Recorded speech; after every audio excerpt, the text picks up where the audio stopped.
4వ తారీఖు. కౌంటింగ్ జరిగిన తర్వాత ఫలితాలు ఎప్పటికప్పుడు మనకి టీవీల్లో అక్కడ వస్తూ ఉంటాయి. సో దాని ప్రకారంగా ఎవరు గెలుస్తారో వాళ్ళకి అది జరుగుతుంది. సో ఊర్లో ఎక్కడా కూడా గొడవలు కానీ 144 సెక్షన్ ఉంది. పెట్రోల్ అవన్నీ కూడా బ్యాన్ చేశాము. సో ఊరేగింపులు మీటింగ్లు లేవు. పోలీసు వారి పర్మిషన్ కానీ మా పర్మిషన్ లేకుండా ఎవరేం చేసుకోకూడదు. ఎవరన్నా ఏదన్నా ఊర్లో ఏమన్నా గొడవలు చేస్తే ఎలక్షన్ నిబంధనల ప్రకారంగా క్రిమినల్ చట్టం ప్రకారంగా చర్యలు తీసుకోబడతాయి. ఆల్రెడీ ఈ ఊళ్ళో ఎంతమంది బైండ్ అవుట్ చేస్తాం? 74 మంది బైండ్ అవుట్ చేస్తాం. ఒక్కొక్కరికి 2 లక్షలు పూచికత్తు. సో ఎవరైనా చిన్న గొడవల్లో అల్లరి చేస్తే మాత్రం వాళ్ళకి ఆ 2 లక్షలు జరిమానా కట్టించబడుతుంది. ఎవరు కట్టకపోతే 6 నెలలు జైలు శిక్ష ఉంటుంది. సో ఊర్లో అందరూ కూడా శాంతియుతంగా మీ పనులు చేసుకోండి. ఎక్కడ ఎలక్షన్స్ గొడవల్లో ఇన్వాల్వ్ కావద్దు. ఎందుకంటే మన జీవితం కెరీర్ చాలా ఇంపార్టెంట్. సో మన ఆవేశం ఎలక్షన్స్లో కౌంటింగ్ జరిగిందో అన్నీ కూడా మేము చట్ట ప్రకారంగా ఫలితాలు వాళ్ళకి చెప్తాం. వాళ్ళ ఏజెంట్లు అందరూ ఉంటారు, వాళ్ళ ముందే మేము చేస్తాం. సో ఎవరు ఊర్లో గొడవ పెట్టుకోకుండా అల్లరి చేయకుండా ఉండాలి. అందుకే మేము ఇవన్నీ కూడా ఫ్లాగ్ మార్చింగ్ చేస్తాము. పోలీసు అందరూ కూడా ఉంటారు. సో ఎక్కడెక్కడ సీసీటీవీ కెమెరాలు ఉన్నాయి, నిఘా ఉంది, ఊర్లో పికెటింగ్ కూడా ఉంటాయి.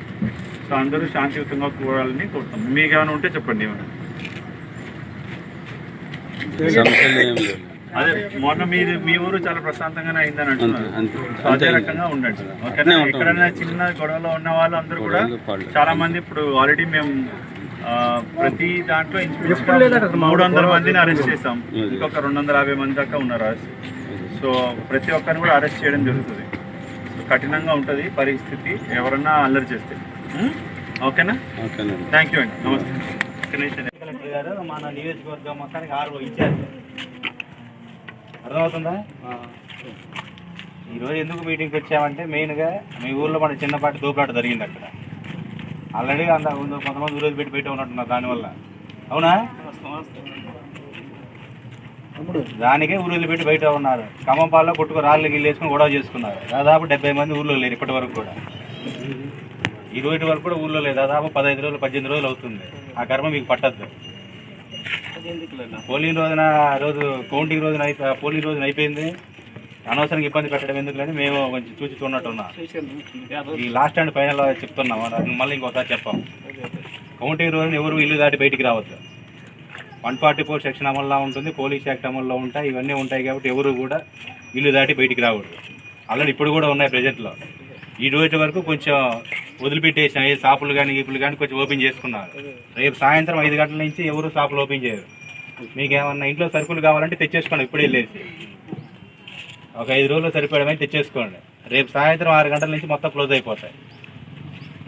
అయిపోతాయి. ఎవరు కూడా ఇళ్లలో నుంచి బయటికి రారు. ఎవరు ఇళ్లలో వాళ్ళు సైలెంట్గా మీ పని మీరు చూసుకుంటారు. ఏమన్నా అత్యవసరం అయితే తప్ప బయటకు వస్తారు. అది సరైన ఐడి కార్డు దగ్గర పెట్టుకుని బయటకు వస్తారు. At the same time counting రోజు నష్టపేట వెళ్తారు కొంతమంది ఏజెంట్లు. మీకు ఎవరైతే ఐడి కార్డులు ఉన్నారో, ఎవరైతే అక్కడ ఏజెంట్గా కూర్చోవాలనుకున్నారో వాళ్ళు మాత్రమే వెళ్తారు బయటికి. కనవాళ్ళందరూ కూడా ఎవరు ఊళ్ళల్లో వాళ్ళు ఉంటారు, ఎవరు ఇళ్లలో వాళ్ళు ఉంటారు. అలా కాకుండా ఎవరికి ఇష్టం వచ్చినట్టు వాళ్ళు బయటికి పోదామంటే ప్రతి ఒక్కసారి చెక్ పోస్ట్ ఏర్పాటు చేశారు. అక్కడికైనా పట్టుకున్నారంటే తీసుకెళ్లి స్టేషన్కి వచ్చి పెడతారు. తీసుకెళ్ళి కేసు కట్టేస్తారు. ఆల్రెడీ ఇప్పటి వరకు 79 మందిని బైండ్ అవుట్ చేస్తారు మీ ఊళ్ళో. ఇంకా లిస్ట్ ఉంది, బైండ్ అవుట్ చేస్తున్నాం. కౌంటింగ్ ముందు రోజు కూడా మొత్తాన్ని తీసుకెళ్ళి బైండ్ అవుట్ చేస్తారు. దాదాపు 120 నుంచి 130 మంది చేస్తారు. బైండ్ అవుట్ చేసిన ప్రతి ఒక్కళ్ళు కూడా వాళ్ళు మనకి ఈ టైంలో ఇన్వాల్వ్ అయినట్టయితే 2 లక్షల రూపాయలు ఎంఆర్ ఆఫీస్లో కట్టుకుంటారు. ఒకవేళ అలా కట్టుకునే పక్షంలో 6 నెలలు జైలు శిక్ష అనుభవిస్తారు. దీంట్లో కోర్టులు వాయిదాలు గీదాలు ఏముండవు. ఒక వారం రోజులు 4 రోజులు గడువు ఇస్తారు ఎంఆర్ ఆఫీస్. మీరు ఈ రోజులలో